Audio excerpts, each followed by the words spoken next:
Hi, good afternoon. My name is Carrie Worthington. I am a Senior Program Manager at NARUC, and I am beginning my webcam for you all. Hi, good afternoon.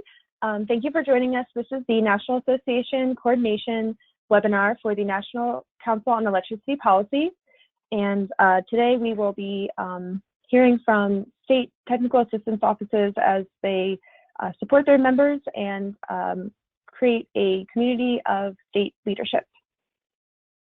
So during the webinar today, the webinar is recorded and you will be typing your questions for the panelists into the questions box, the text box that you can send messages to me, the host, the organizer of the webinar. Any clarifying questions will be asked immediately and any other questions will be held off until the end. So after the webinar, the presentation and the recording will be posted on electricitypolicy.org. The presentation is actually located on your GoToWebinar app. There is a section for handouts and you can locate the file there. Also, if you do go to electricitypolicy.org and then go to our update section, you will see a notice about today's webinar with a link to the presentation. Any unanswered questions will be sent to the panelists for a follow-up, and you can follow us by joining our listserv.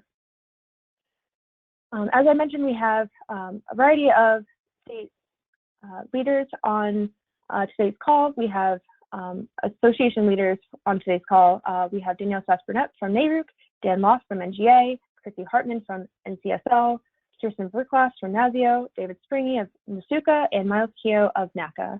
They all bring different perspectives to the state energy puzzle, and we are very happy that some of our resources are very relevant to them and some of their resources are very relevant to us. So we'll get started now with the National Council on Electricity Policy updates. So very quickly, if this is your first time with us, it is a peer learning platform for state leaders, so utility commissioners, energy offices, other state legislators, consumer advocates, etc. We are currently exploring the evolving interface between the transmission and distribution system, and we have held a few annual meetings on the topic, and we'll get to that in just a moment. But this project is an affiliate project of NARUC, the National Association of Regulatory Utility Commissioners, and is supported by the U.S. Department of Energy, who we thank for their support since 1994. Thanks. So for recent updates, we've recently announced the Transmission Distribution Resource Catalog. We are continuing to receive updates on that. It is a resource repository of planning, operations, and markets resources from national association groups, the federal government, and other think tank type groups that have resources directly that directly relate to the state rules. So anything applicable to state regulators or state energy offices or consumer advocates to better understand the issues of the transmission distribution system. Another program we have is on the mini guide series, which helps us all understand interagency relations. So the next mini guide is going to be on PUC and state energy office relations, and we thank NASIO for their partnership on that one. And you can find all of our other resources at electricitypolicy.org/resources. So this is my final slide, and this is just a preview of our annual meeting coming up in December. It's a little bit away, but we are continuing to look at our T&D coordination topic, and this time we are focusing more on markets. So we're looking at who pays and how they pay. So tentative session concepts include operational considerations for distribution level markets, introduction to compensation and market mechanisms, exploring optimization through benefit cost analysis, and foundations of dynamic loads and dynamic pricing. So we are very excited, and we are continuing to take ideas in relation to some of those more subtopics. So thank you for everybody who had submitted abstracts also. That was very helpful, which closed this spring. So with that, I will turn it over to NARUC. Danielle Sass-Burnett is the Director of the Center for Partnerships and Innovation, and away we go. Thanks, Danielle. Thank you very much, Carrie, and thanks for bringing us all together for this information exchange today. I can't see your slide. I can't see the slides from your screen, but I will speak to them anyway and anticipate that you're getting those up. Hopefully folks are aware that NARUC is the National Association of Regulatory Utility Commissioners, and we serve members who regulate, oversee electric, natural gas, telecommunications, and water utilities across the country. The Center for Partnerships and Innovation, where I sit, as does Carrie, operates to provide technical assistance to state members by building relationships, developing resources, and delivering training throughout the country for all of our members. And we do this in partnership with DOE, NIST, and others. Just about a month and a half ago, we relaunched our website with lots of new content. It is naruc.org/CPI, and when Carrie's screen is able to show the slides, I think you'll be able to see that link as well.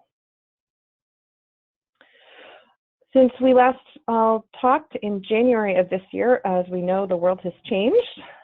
One of the things that we've been doing is hosting lots of webinars.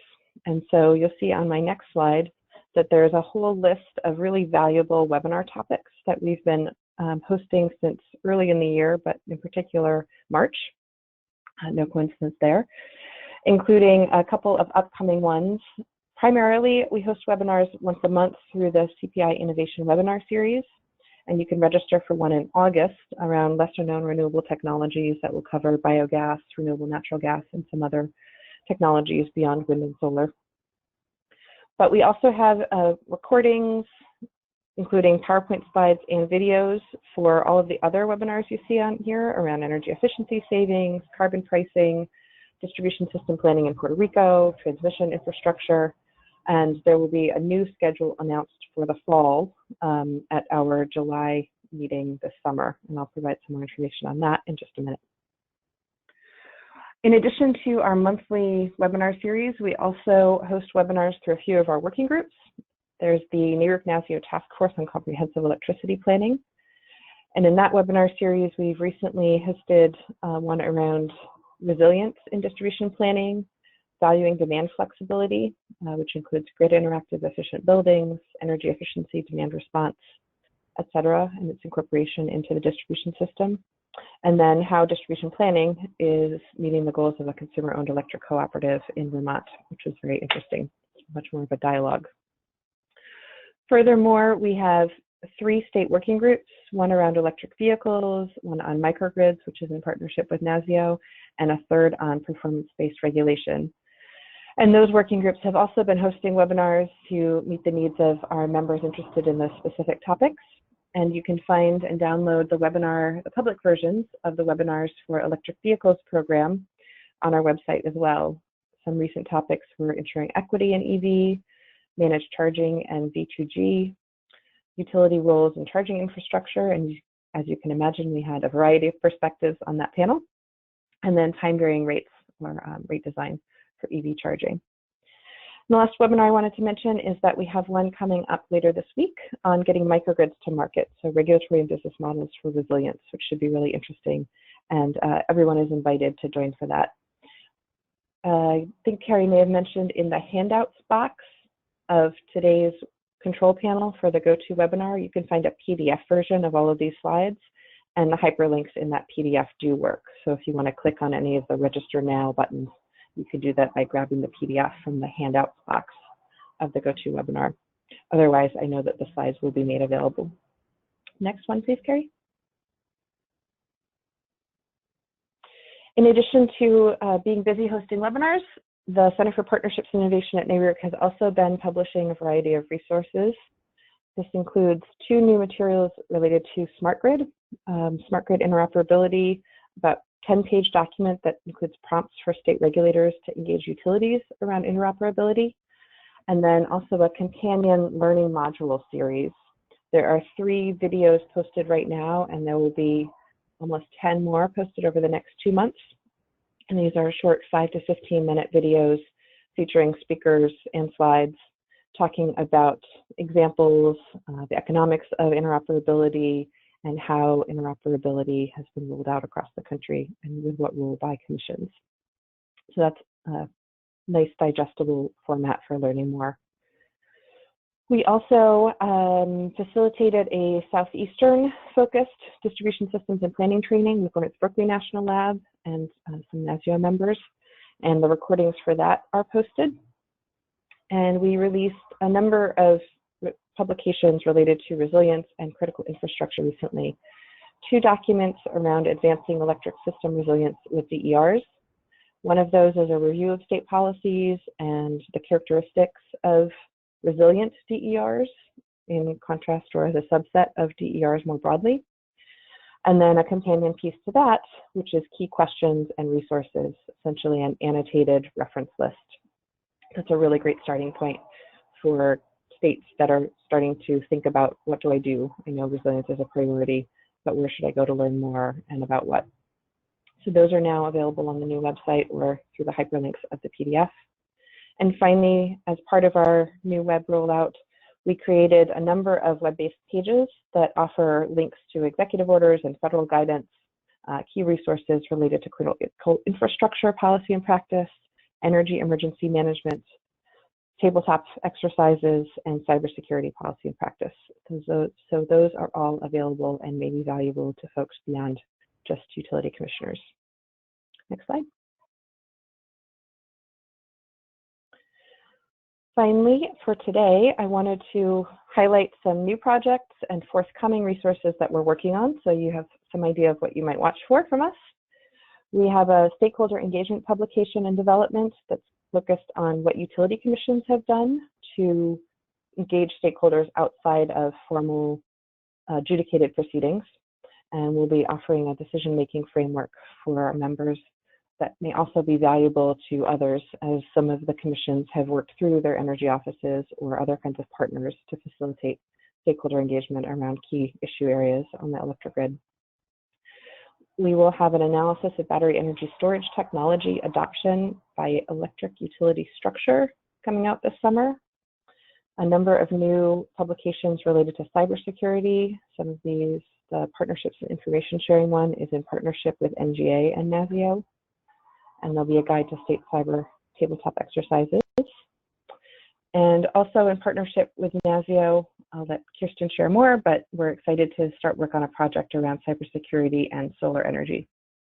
And there's an advisory council forming around that. So I know that we're interested in finding members who would like to engage with us.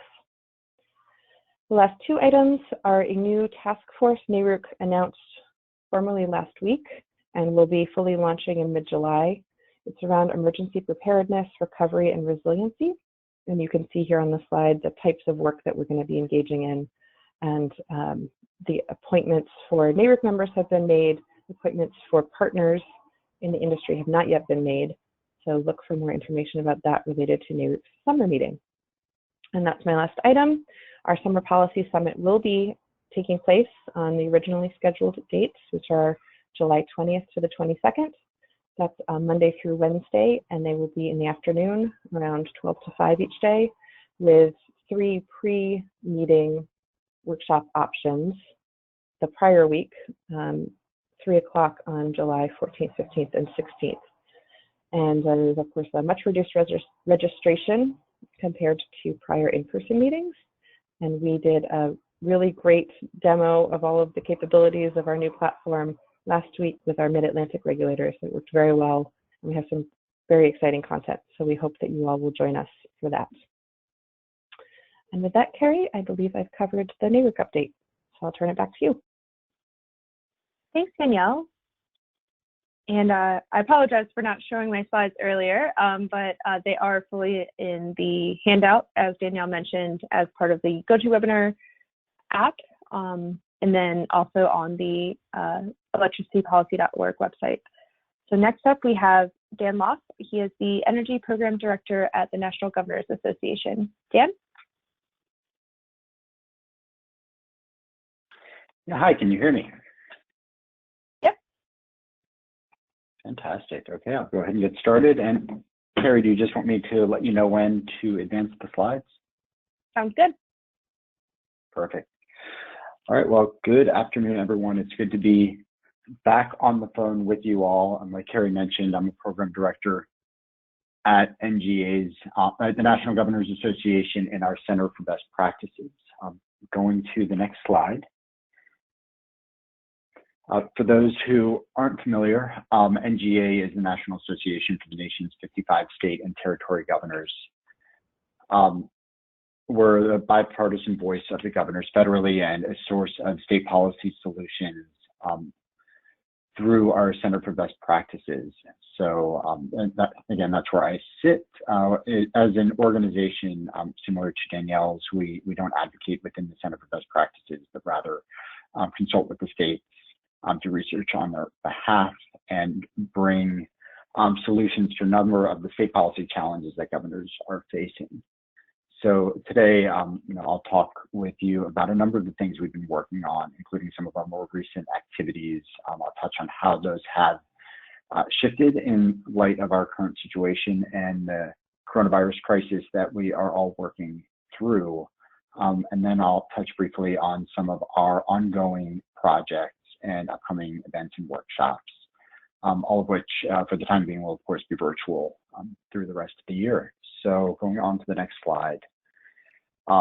Did want to start off with NGA's coronavirus response because much of the work that our organization has been doing over the last several months is really reorganized around this issue. Pretty soon after the pandemic began, NGA stood up a robust state coronavirus action network that convenes weekly calls with the governors. We put out memos on a range of topics, hold calls with governors, legal counsels, and with other staff and employees from governors' offices and across the state. So I've included a bunch of links here. All of them can be found in the top right resource, nga.org/coronavirus. We're tracking a lot of data and releasing it publicly about the executive actions governors are taking around essential business designations, around state closures or reopening, National Guard deployments, things along those lines.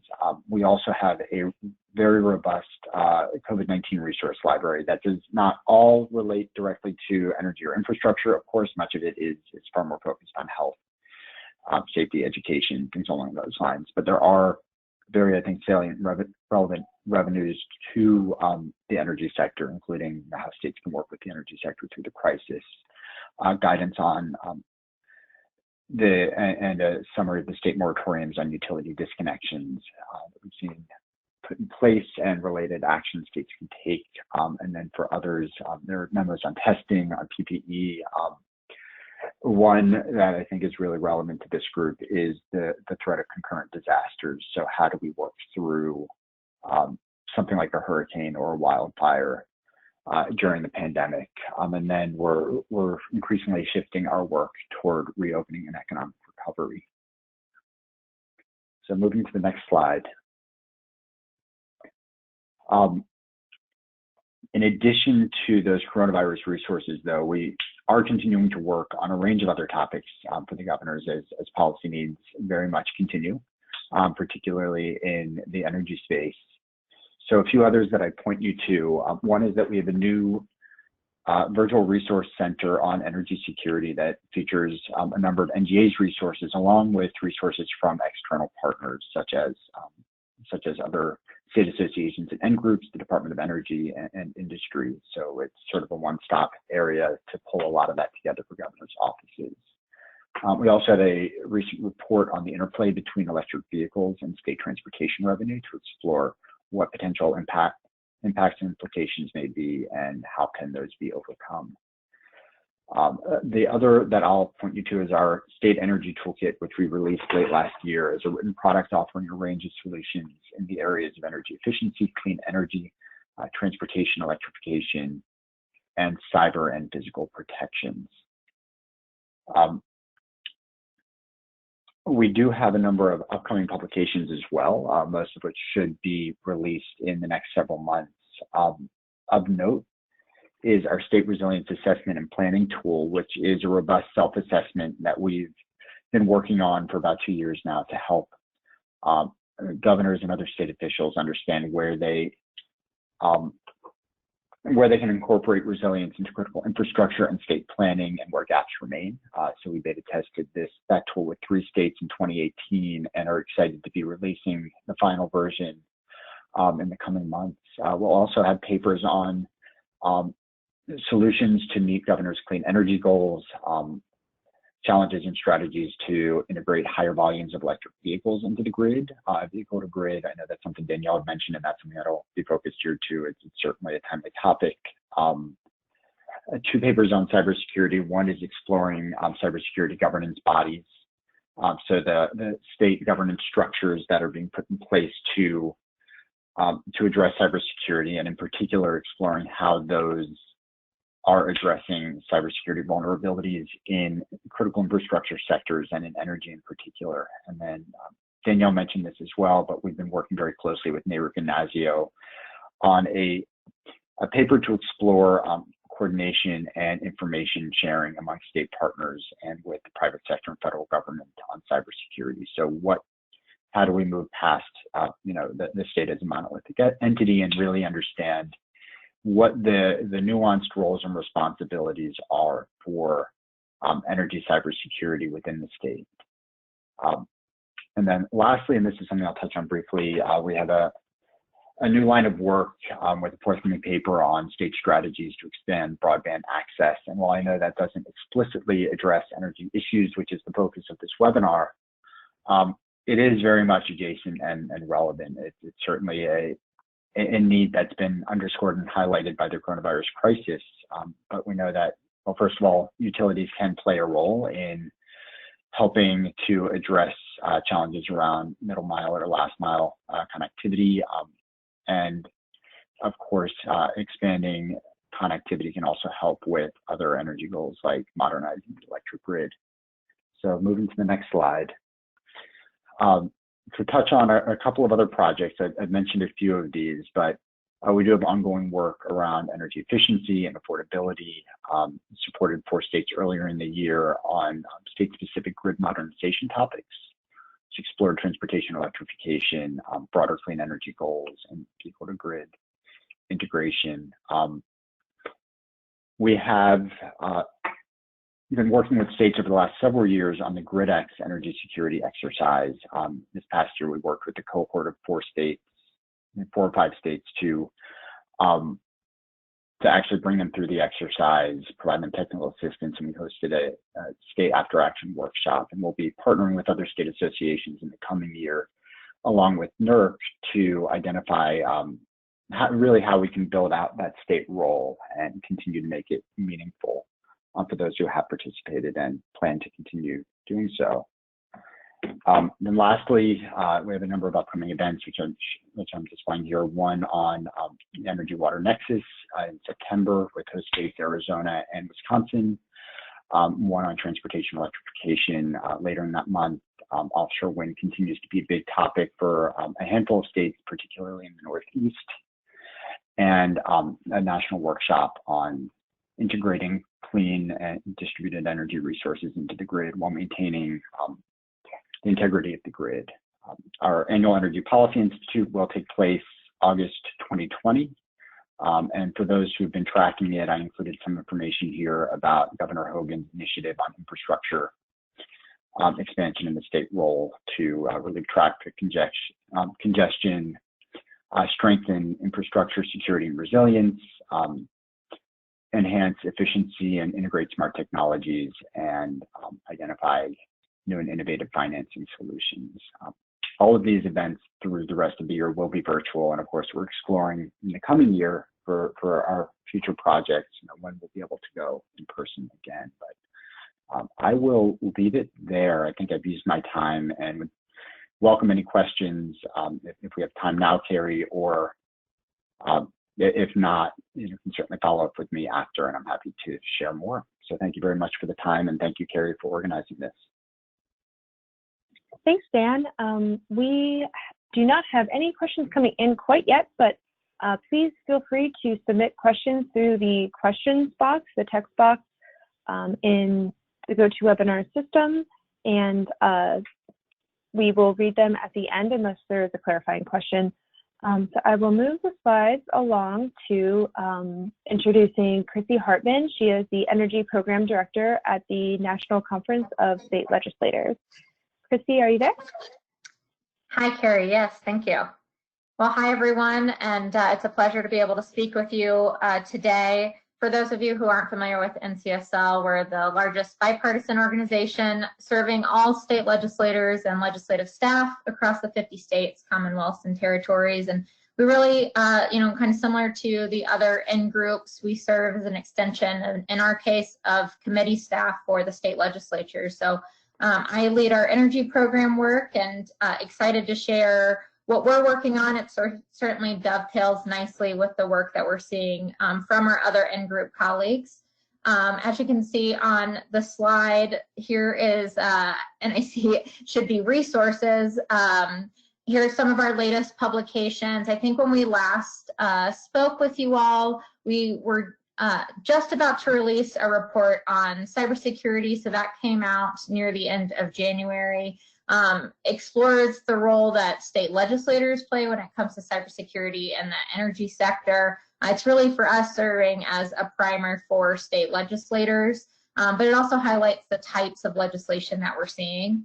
Shortly after that, we also published a larger report on pipeline infrastructure. So it provides some background on different natural gas pipeline infrastructure around the country, and then really kind of delves into the state and federal regulation, and again, what role state legislators can play in that.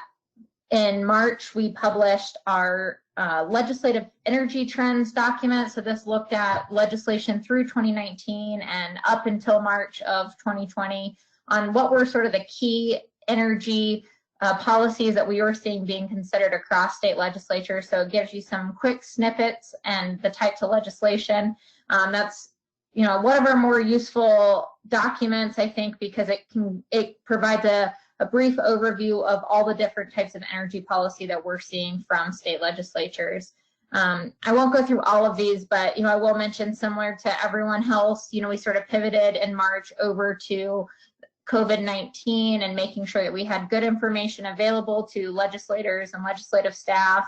We have a number of different resources. We posted a webinar. On the links on this slide show some of the web pages that we have. Certainly, we've been talking with state legislators and other state officials and the federal government regarding who's considered an essential worker, and really looking specifically at the energy sector. So we have that published on our website. We've done a number of different blogs. We have a monthly newsletter that anyone is welcome to subscribe to, that we had an issue in April that focused specifically on COVID-19, but typically plugged in, the energy newsletter covers some highlights on state legislation, what we're seeing sort of around the country, what are sort of the latest on federal regulations. We always highlight our NCSL resources, as well as reports and other great resources from our other N groups. We also have a web page that lists out by topic each of the NCSL publications, so that's included at the bottom of this slide. And Carrie, would you do next slide, please? So as I mentioned, we've also hosted a number of webinars. In April, we hosted a webinar called Who Decides the State's Energy Mix. It looks at some of the recent action before FERC, especially focused on the MOPR decision. We're doing quite a bit on that topic, at the request of state legislators, and certainly I know our colleagues in the other N groups are working on those issues too. So I just wanted to mention that.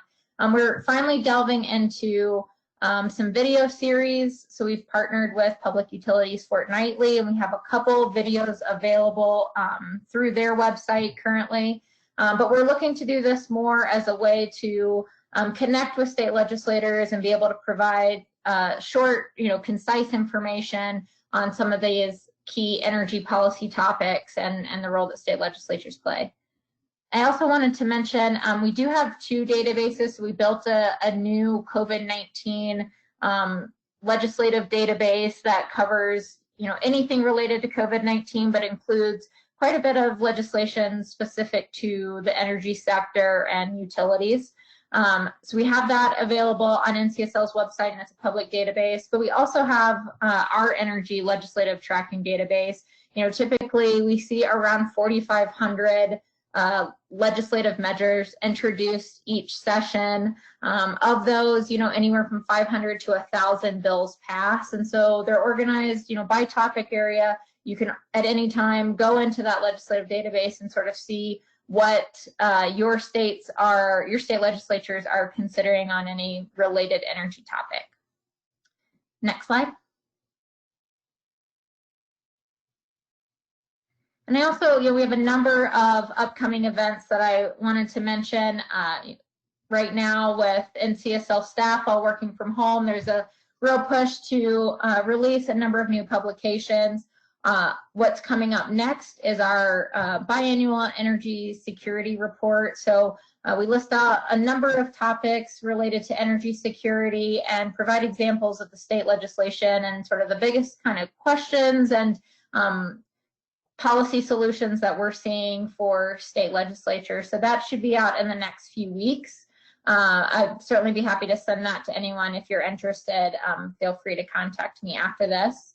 But we have a number of other publications coming out where NCSL, we have a longstanding relationship with Indian country and especially working on tribal energy issues. And so we're working on a new, smaller report that will look at energy emergency planning and really kind of focus in on what are the biggest challenges for Indian country and better connecting them to resources to assist with energy planning.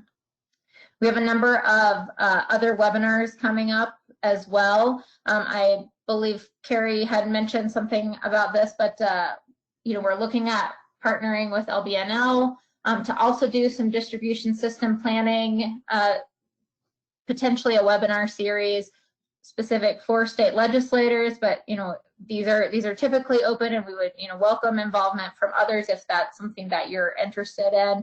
I think we'll be adding a number of other webinars throughout the end of the year as we all are unable to meet in person. As others have mentioned, our big annual meeting in August has turned to a virtual NCSL base camp, and so we'll have a number of sessions scheduled between September 15th through 17th. That'll likely include another session that will look at some of these recent sort of state versus federal authority issues, what's coming before FERC and what those decisions will mean in the long term. So we're looking forward to planning that session. I put on here NCSL's Capital Forum because it is currently our only large NCSL meeting that's still on the books. I don't know if we're being overly optimistic that we would be able to gather people in person at this point, but right now it is scheduled for December in Washington, D.C. And then lastly, we're looking at a variety of new kind of video training series and how best to get information out to our membership on a variety of energy issues. A couple of the topics that we're exploring relate to cybersecurity and sort of energy security topics. So hopefully more to come on those over the next coming months. And next slide, Carrie. And if you do have any questions, feel free to reach out to me. I included a couple links that I think are most relevant, certainly our legislative database, our energy newsletter that gives you sort of the quick snapshot of what's going on with state legislation related to energy, and then our full publications list. So with that, Carrie, I'll turn it back over to you. Thanks so much. These presentations have been quite excellent so far, so thank you all. Kirsten Verklas is the Energy Program Director at NASIO, and she is up next. Kirsten, are you there? Yes, can you hear me? Yep. Great, thank you, Carrie. Hi, I'm Kirsten Verklas. I'm the Program Director for Electricity at the National Association for State Energy Officials, NASIO. If you're not familiar with NASIO, we're the only nonprofit organization whose membership includes the 56 governor-designated energy officials from each state and territory. We kind of see ourselves as the voice of the state energy offices in Washington, D.C., and we provide a platform to our members to improve the effectiveness of the state energy programs and policies. We have a committee structure, which includes electricity, energy security, and a few others, which I'll go into in a second. And we are also split up into 6 regions across the nation to provide that platform that I mentioned to improve and allow our members for successful policy and program replication, and kind of allow them to learn from each other and learn from best practices. Next slide, please. So I mentioned there is a variety of project areas that NASIO covers. I'm not going to go into all of them. All of these are hyperlinked, so you can go to our website and see more if you are interested. I just wanted to mention a few. The electricity program that I work on, Danielle already mentioned, we work on the Microgrid State Working Group and the Comprehensive Electricity Planning Task Force. Another big topic of the program is resilience. We have a very large energy security program, which has been working on COVID-19 most recently, but also works on any other hazard, man-made or natural. So as we're entering hurricane season, that will become a focus on that as well. We support the states on their state energy planning. We have a big transportation sector, and a newer program area, which I will get into a little bit later, is solar, and Danielle already mentioned the solar cyber project that we are working on, and I'll discuss that in a second. But I also wanted to mention that we work on a lot of cross-cutting issues. One of them is resilience. It falls under the electricity sector, but it also, touches on buildings and energy financing, technology innovation. We also have a large focus on equity. We actually just, we had an equity task force, which is just being converted into an equity committee. And we have a lot of work on COVID-19, and now sort of the response efforts prior, and now the economic recovery going forward. Next slide, please. So I wanted to touch on a few items that we're focusing going forward, sort of a spotlight on a few projects. One is the Cybersecurity Advisory Team for State Solar, or CATS, that Danielle mentioned.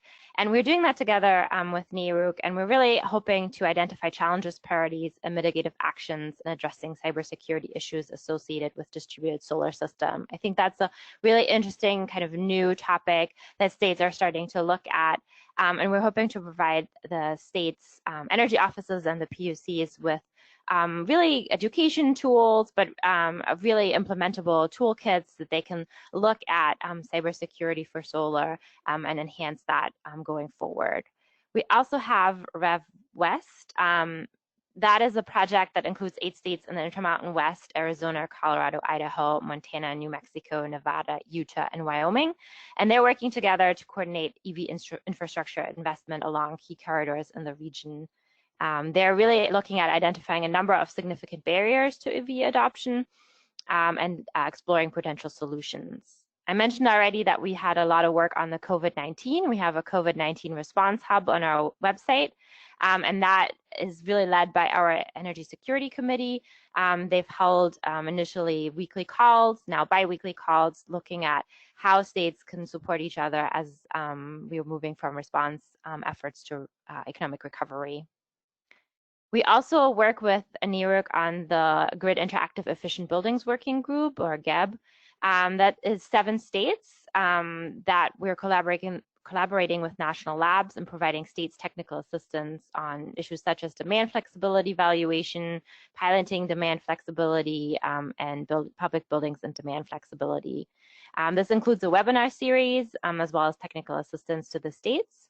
And NASIO also responded in May to the Department of Energy BTO request for information on connected communities. Together with NERUC, we also do the State Microgrid Working Group. It's a really interesting working group looking at how we can provide more information on microgrid deployments. There's been a couple of webinars already. We are having a webinar early July. Danielle already touched on that. We also had a workshop in February where the states really came together and looked at what are states doing, what are the best practices, and how can other states potentially replicate that. And then just like NCSL, and Christy mentioned that, we're also really looking at engaging federal agencies. And one of the, or 2 issues that have been come up quite frequently is the FERC MOPR and the NARA net metering petition. NASIO in both instances provided an intervention and protested the NARA net metering petition, and really worked with our members on providing them information on what this would potentially means, and continue to review that as we're going forward with FERC's decisions. Next slide, please. So just some recent publications. I'm not going to go through the whole list. You can look that up on the website. Just wanted to touch on a couple. Most recently, we published the Enhancing Energy Sector Cybersecurity Pathways for State and Territory Energy Offices just this month. That is a publication that is working or giving guidance for state energy officials how they can engage with federal and industry entities in ongoing cybersecurity activities. And it really is a nice tear sheet for our states to use as they go forward in implementing cybersecurity efforts. And then the other one, the last one on the list, the States and Clean Tech Innovation, it's an examination of state energy offices' roles in clean energy technology-based economic development, also came out this week, this month, but actually this week. And it really looks at how state energy offices advance clean energy technology research, development, demonstration, and deployment. Next slide, please. So almost my final slide, just a couple of notes on upcoming publications. The mini guide has already been mentioned. We're also working on microgrid papers as part of the microgrid state working group and the cyber information sharing white paper, NNGA NNGA. And we have a few webinars and events coming up. Our NASU regional meeting series is going on right now. That's a virtual event, as well as our 2020 annual meeting will also be virtual. The microgrids webinar Danielle mentioned, we have a webinar on transmission planning coming up July 7th, and then we also have a webinar on advanced nuclear technologies on July 8th. If you do not find the links to sign up on the website, please feel free to email me. My contact information is on the next slide. And that's my information. NASU has an extensive staff list, a lot of other people working on these projects. So if you reach out to the projects or areas I mentioned, feel free to either go through me or reach out directly, and I'm happy to take any questions now or later via email. Thank you, Carrie. Thanks, Kirsten. Great, and then we have two more speakers left. David Springy is of the National Association of State Utility Consumer Advocates, Nasuka. David, are you there? I'm here. Can you hear me? Great. Yep. Great. All right. Well, thank you so much. Again, my name is David Springy, and I'm the Executive Director of the National Association of State Utility Consumer Advocates, Nasuka. We are the state statutory consumer advocates in the regulatory utility rate setting process. We have 48 members in 44 states operating, and then we also have another 10 or so members that are associate or affiliate recognized consumer advocates that also participate in the regulatory process. We are quite small in a sense. You're talking to the National Association at the moment. So unlike many of the other end groups on this call, we don't produce a lot of reports, papers, and webinars internally.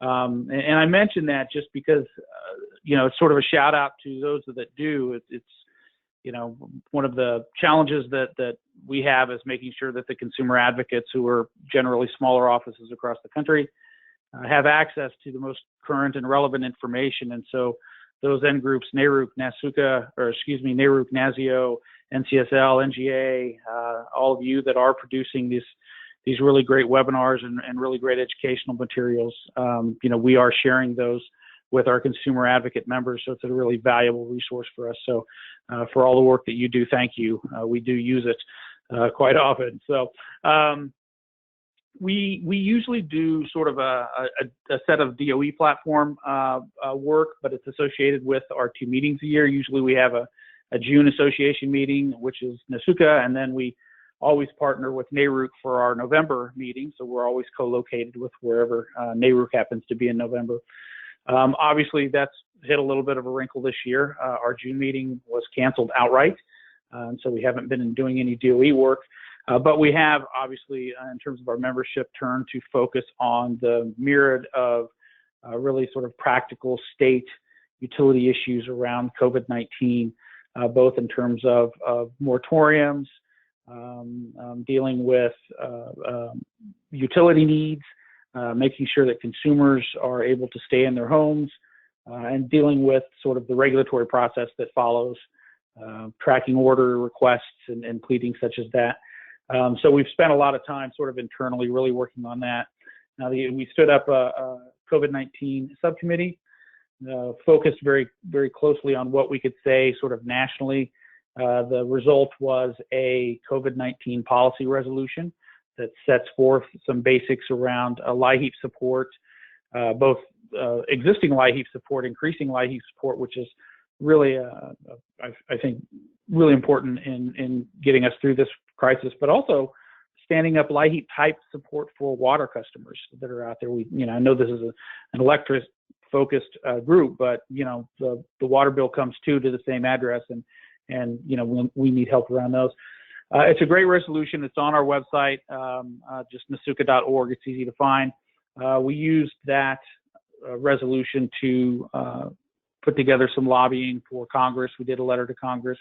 And then our president, Jackie Roberts, who's the West Virginia advocate, actually testified in the Senate Energy and Natural Resources Committee about additional resources that we at states need to protect consumers and help them through the recovery, really focusing on the point that there's a disconnect between whatever we may or may not consider the end of the virus crisis, which is obviously going to change over time, and what we may or may not consider the end of the economic crisis.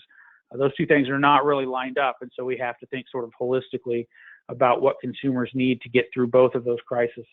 And so we did very good work there in Congress, and hopefully, some sort of stimulus will come out of that, focused on consumers. We also did make a very clear point that it's not all about consumers.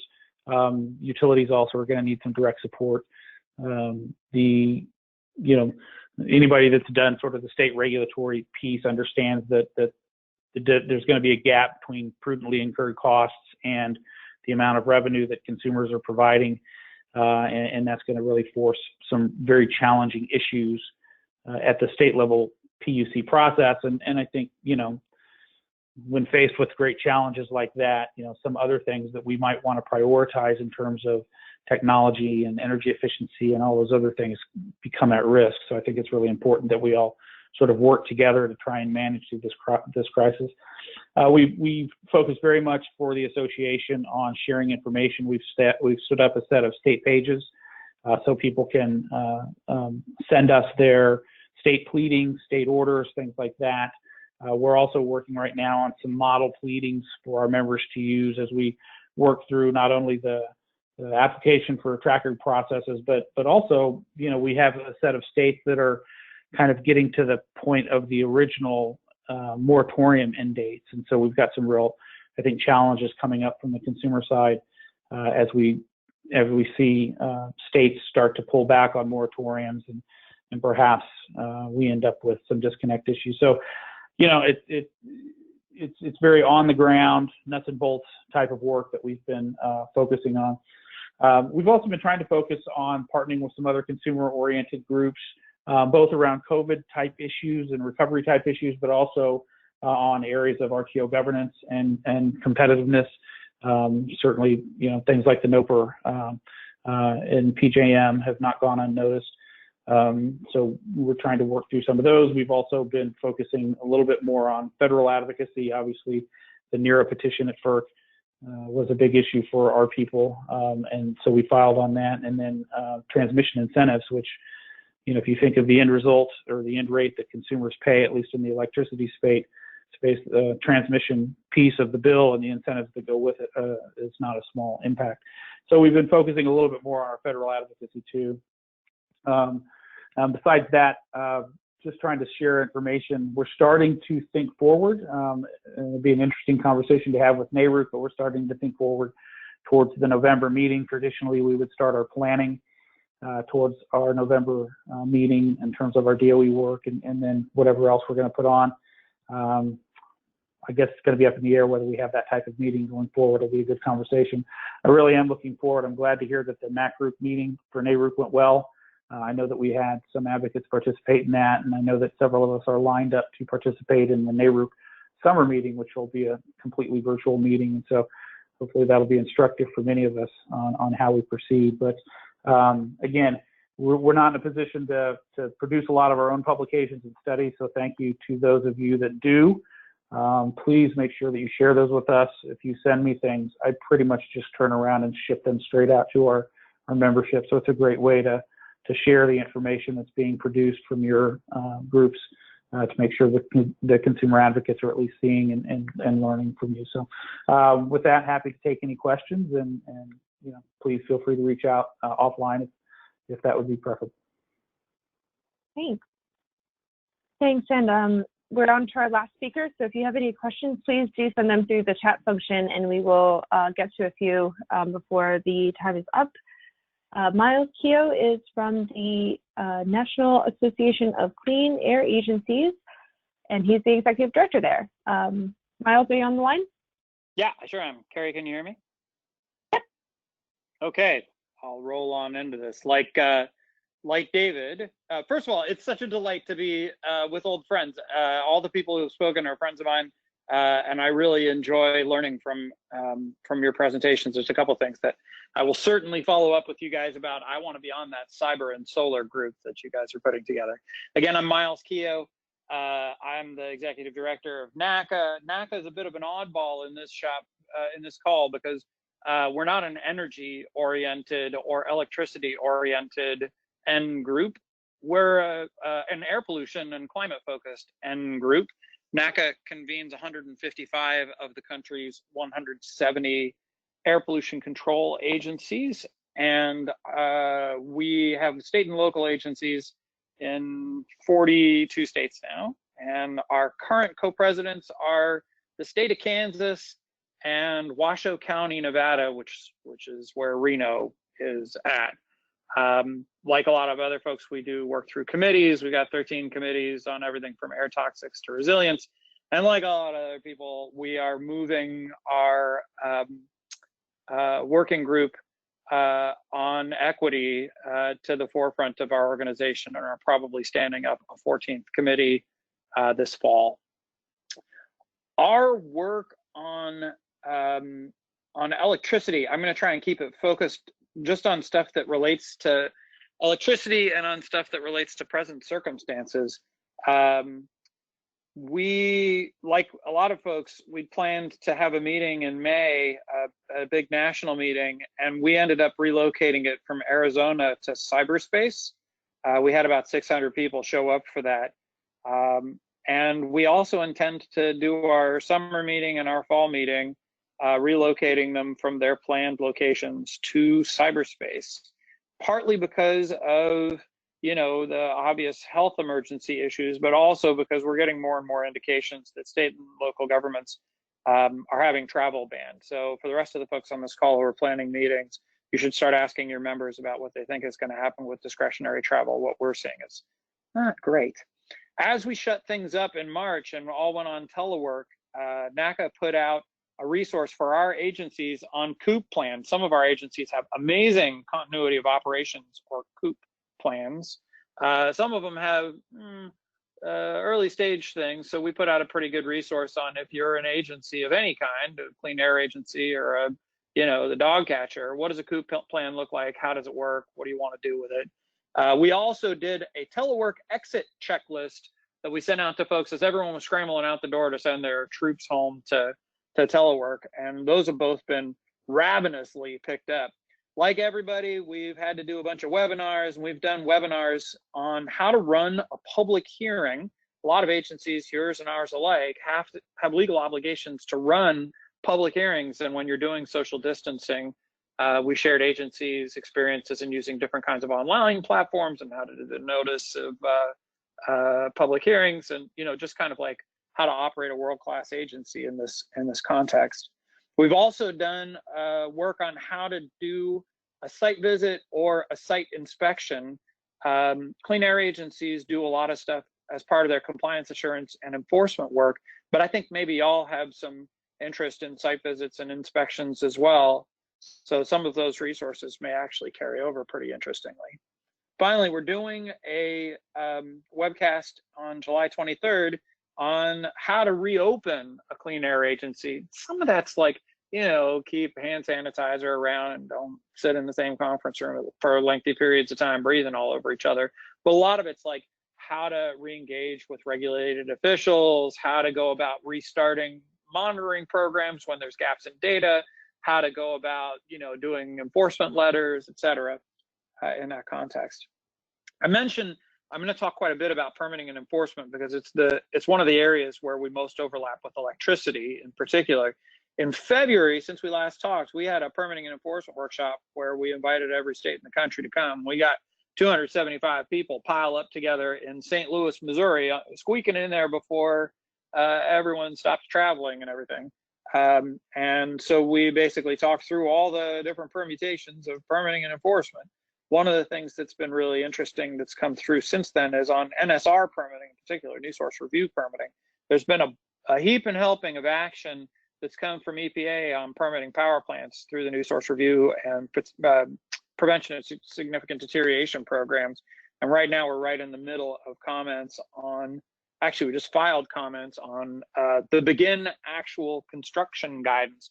If you don't know what that is, that joins things like the project applicability limits and the once in always in rescission and the definition of ambient air as NSR guidance pieces that are probably germane to anyone who is trying to deal with the electricity sector, is interested in building new power plants or keeping power plants around. So I commend you to go educate yourself on those issues. And if you feel like reading NACA's comments on begin actual construction, they are suddenly widely available on the internet. We've also done a bunch of stuff recently. On Wednesday, we're going to be doing a webcast to corral it up that talks about what all the different enforcement discretion issues that different agencies have done during the coronavirus. It's difficult to get folks out to do on-site inspections. It's difficult for folks to do monitoring and reporting on site. There are power plant operators who are bunking up at the facility and maintaining an impregnable wall against the virus, and that's good because we want to have, you know, resilient power supplies. But it's also makes some of the usual ways by which we make sure that they're in compliance with clean air laws a little bit trickier. So we're going to be going through some of that on this Wednesday, July 1st. We've also moving along, because I know time is valuable, done quite a lot of work this year on electric vehicles and on clean cars. The SAFE rule came out this year. We have not only filed comments on that, but are filing an amicus brief in the Union of Concerned Scientists versus NHTSA lawsuit over the rescission of the California waiver and the California zero emissions vehicle program, which is a major driver for electric vehicle adoption. We're also very involved in the EPA's Cleaner Trucks Initiative, the CTI, and the California Air Resources Board is working closely with our Mobile Sources Committee on their new rule that's going to drive that's going to create a big regulatory driver for electric trucks, delivery vans, but also heavy duty vehicles. We also continue to stay partnered with NASIO on work on the VW settlement. A number of energy offices and clean air agencies work together on that, and that's driven a lot of electrification outcomes in the country.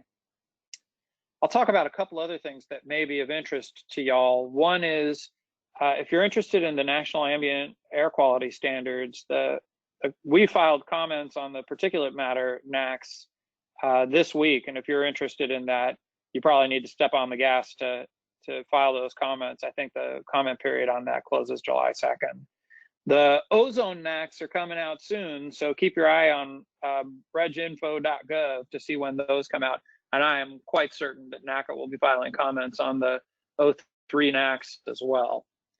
Of interest, especially probably to NARUC, is we're just starting up our exploration and evaluation of an EPA proposal that's going to drive how they use cost-benefit analysis to determine the worthwhileness of its rules.